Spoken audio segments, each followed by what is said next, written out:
Hello everyone, welcome to my YouTube channel literatureship. आज की इस वीडियो में हम कवर करेंगे एक फेमस पोएम जिसका नाम है Ulysses and was written by Victorian age famous poet Alfred Lord Tennyson. ये जो पोएम है ब्लैंक वर्स में लिखी गई है and was written in 1833 and published in 1842 and it was published in his well received second volume of poetry. ये एक popular example है ड्रामेटिक मोनोलॉग की। इस पोइम में टोटल 70 लाइन्स हैं और इसमें जो यूलिसिस हैं वो एक ग्रीक हीरो हैं, hero of Greek mythology and he was the hero of Trojan war too. पहले मैं आपको बताऊंगी कि यूलिसिस कौन थे। यूलिसिस एक ग्रीक मिथोलॉजी के हीरो थे एंड एक ट्रोजन वॉर हुई थी उसके ये हीरो थे। ये जो ट्रोजन वॉर हुई थी ये ग्रीस और ट्रॉय के बीच में हुई थी एंड ट्रॉय जो थे इसमें हारे थे एंड ग्रीस की तरफ से ही यूलिसिस जो थे इस लड़ाई में लड़े थे। यूलिसिस एक ग्रीक वर्ड है और यूलिसिस को ओडिसियस भी कहा जाता है। सॉरी, यूलिसिस एक लैटिन वर्ड है, ठीक है, और इसी वर्ड को ओडिसियस बोला जाता है ग्रीक वर्ड में। सो ये जो ट्रोजन वॉर थी ये 10 ईयर्स के लिए थी एंड 10 ईयर्स उनको घर वापस आने में लगे थे यूलिसिस को। तो 10 + 10 20 ईयर्स के बाद जब वो घर आते हैं उनका बेटा जो है यंग हो जाता है काफ़ी एंड उनकी जो वाइफ होती हैं वो काफ़ी एज्ड हो जाती हैं। तो उसके बाद की ये सारी स्टोरी है। तो let's start the summary line wise. It little profits that an idle king by this still hearth among these barren crags, matched with an aged wife, I meet and dole unequal laws unto a savage race, that hoard and sleep and feed and know not me. I cannot rest from travel, I will drink life to the lees. तो इन lines का क्या मतलब है कि जैसे मैंने आपको बताया कि जो यूलिसिस हैं ये 20 ईयर्स के बाद अपने घर पे आते हैं। 10 ईयर्स की इन्होंने एक ट्रोजन वॉर की, उसके बाद ये 10 ईयर्स का ट्रैवल करके आए। ट्रैवल में भी इनका जो ट्रैवल था स्ट्रगल से भरा था, प्रॉब्लम्स से भरा था, इनकी एक्साइटिंग जर्नीज थी। तो ये अब घर पर आके एक आइडल किंग की तरह फील कर रहे हैं कि मैं कुछ भी नहीं कर रहा हूँ। घर पर आके जो इनकी जो जर्नी है एक्साइटिंग थी काफ़ी, इनको बहुत मज़ा आया था उसमें। प्रॉब्लम्स देखी इन्होंने, स्ट्रगल्स देखी, तो ये अपनी लाइफ का उसको पार्ट मानने लगे थे। तो अब ये क्या कह रहे हैं कि आइडियल किंग बनने से मुझे कोई फ़ायदा नहीं हो रहा, मुझे कुछ मज़ा नहीं आ रहा अपनी लाइफ में। बाय दिस स्टिल हर्थ मतलब कि मैं एक फायर प्लेस के पास बैठा हूँ, मेरा जो घर है ये बंजर चट्टानों में है, उस फायर प्लेस के साथ अपनी बूढ़ी वाइफ के साथ मैं बैठा हूँ और मैं उन बेवकूफ़ लोगों के लिए कानून बना रहा हूँ, उन्हें पनिशमेंट्स दे रहा हूँ। तो ये सब मुझे भी अच्छा नहीं लग रहा है। दैट होल्ड एंड स्लीप, उन बेवकूफ़ लोगों के लिए मैं ये सब कर रहा हूँ जिनको कुछ नहीं करना है अपनी लाइफ में, जो सोते हैं और पैसा जमा करते हैं और खाना खा लेते हैं और उनको मेरे बारे में कुछ भी नहीं पता है कि जो मैं हूँ, मैं ट्रैवल से रुक नहीं सकता हूँ। मैं अपनी ट्रैवल वाली लाइफ से मतलब कि एक्साइटिंग जर्नीज़ करना चाहता हूँ। मैं अपनी लाइफ को लास्ट तक जो है फुली जो है एक्साइटिंग बनाना चाहता हूँ। मैं ऐसे घर में बंजर चट्टानों में एक आइडल किंग की तरह नहीं रहना चाहता हूँ। All times I have enjoyed greatly, have suffered greatly, both with those that loved me and alone on shore, and when through scudding drifts the rainy yards waxed from the dim sea, I am become a name for always roaming with a hungry heart. कि हर time जब भी मैंने travel किया है मैंने enjoy किया है, मैंने सफ़र भी बहुत किया है बट मैंने एन्जॉय भी बहुत किया है।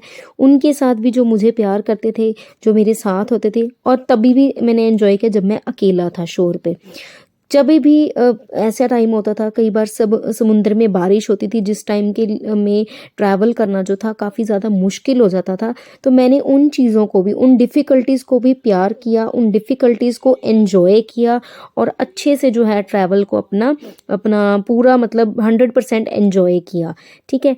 तो कहता इसी मेरी इन्हीं आदतों की वजह से I am become a name, मैं बहुत मशहूर हो चुका हूँ, मैं बहुत फेमस हो चुका हूँ for always roaming with a hungry heart, कि मैं हर तरफ हर पल जो है घूमता रहता हूँ, कभी किधर जाता हूँ ट्रैवल करने के लिए, कभी किधर जाता हूँ ट्रैवल करने के लिए। मेरा जो दिल है ट्रैवलिंग के लिए भूखा है, हंग्री हार्ट है मेरा। तो मैं इन्हीं चीज़ों के लिए, इन्हीं आदतों की वजह से एक जो है नाम बन चुका हूँ, मैं फेमस हो चुका हूँ। Much have I seen and known, cities of men and manners, climates, councils, governments, myself not least, but honored of them all, and drunk delight of battle with my peers, for far on the ringing plains of windy Troy. अब इन lines में वो कहता है कि मैं इतना घूमा हूँ कि अब मुझे अलग अलग तरह के लोगों को, अलग अलग सिटीज़ में जो लोग हैं उनको मैंने देखा। मैंने बहुत तरह के कल्चर्स को देखा, बहुत तरह के क्लाइमेट्स को देखा, बहुत तरह की शासन को देखा, बहुत तरह की सरकारों को देखा। अब मैं बहुत चीज़ों को जान चुका हूँ और मुझे हर जगह पर जाके मतलब बहुत ही ज़्यादा जो है ऑनर मिला उन सब लोगों से। And drunk delight of battle with my peers. Drunk delight means कि मैंने बैटल का, युद्ध का जो घूंट है वो बहुत खुशी से, डिलाइटली मैंने उसको पिया अपने पियर्स मतलब साथियों के साथ। उसका अपने युद्ध का जो घूंट है वो पिया, अच्छे से खुशी से पिया। Far on the ringing plains of windy Troy. Windy Troy मतलब ट्रॉय जहाँ पर वो लड़ाई लड़ रहा था, बैटल लड़ रहा था, वहाँ पर जो थे विंडी ट्रॉय था, मतलब कि हवाएं चल रही थी। उन हवाओं में रिंगिंग प्लेन्स, प्लेन्स मतलब कि मैदान, और रिंगिंग मतलब तलवारों की जो आवाज़ें आ रही थी उसको इसने रिंगिंग बोला है। कि इतनी दूर तक मतलब ringing plains of windy Troy, windy Troy में अलग अलग तरह की तलवारों की जो थी आवाज़ें जो थी गूंज रही थी। I am a part of all that I have met, yet all experience is an arc wherethrough gleams that untraveled word whose margin fades forever and forever when I move. How dull it is to pause, to make an end, to rust unburnished, not to shine in use. अब इन lines में वो कहता है कि जहाँ पर भी मैं अब गया हूँ, जहाँ जहाँ पर भी मैंने ट्रैवल किया है, मैं उन सब चीज़ों का, उन सब लोगों का एक पार्ट बन चुका हूँ। Yet all experience is an arch where through. Arch होता है जैसे डी होती है बच्चों के ज्योमेट्री बॉक्स में, डी की तरह आर्क बोलते हैं उसे। कि एक एक्सपीरियंस को उसने आर्क बोला है कि मैंने जितनी जगह पे भी मैंने ट्रैवल्स किया, कि वो एक तरह की आर्क है कि एक को पार किया तो मुझे अब ऐसे लगता है कि आगे और जाना है। Gleams that untravelled world whose margin feeds. अब मुझे और खुशी होती है कि कुछ आगे जाकर पता लगता है कि बहुत सारा जो वर्ल्ड है अभी अनट्रेवल्ड है। मैंने अभी बहुत सारी चीज़ें जो है, जगह हैं जो हैं वो देखनी है, और वो चीज़ मुझे खुशी देती है कि मैं हर तरफ पल फॉर एवर एंड एवर मैं घूमता ही रहूँ, मैं मूव करता रहूँ। अगर मैं रुक जाऊँगा तो कितना डल हो जाएगा, मैं कितना डल हो जाऊँगा। मेरी जो लाइफ है एक तरह से एक एंड पे पॉइंट पे आ जाएगी। बिल्कुल इसी तरह की उसने एग्जाम्पल दी कि जैसे लोहे को अगर यूज़ नहीं करा जाता तो उसकी जो शाइन है वो ख़त्म हो जाती है और उसको उसके ऊपर रस्ट लग जाती है, जंग लग जाती है। तो इसी तरह से वो अपनी लाइफ को कह रहा है कि अगर मैं ये ट्रैवलिंग छोड़ दूंगा तो मेरी लाइफ जो है डल हो जाएगी and it will come to an end. As though to breathe were life, life piled on life were all too little, and of one to me little remains. But every hour is saved from that eternal silence, something more, a bringer of new things. In lines में वो कहता है कि कुछ लोगों के लिए ये जो ज़िंदगी है सिर्फ सांस लेने के बराबर है। मतलब वो अपनी ज़िंदगी में सिर्फ सांस ले रहे हैं, वो कुछ काम नहीं कर रहे हैं।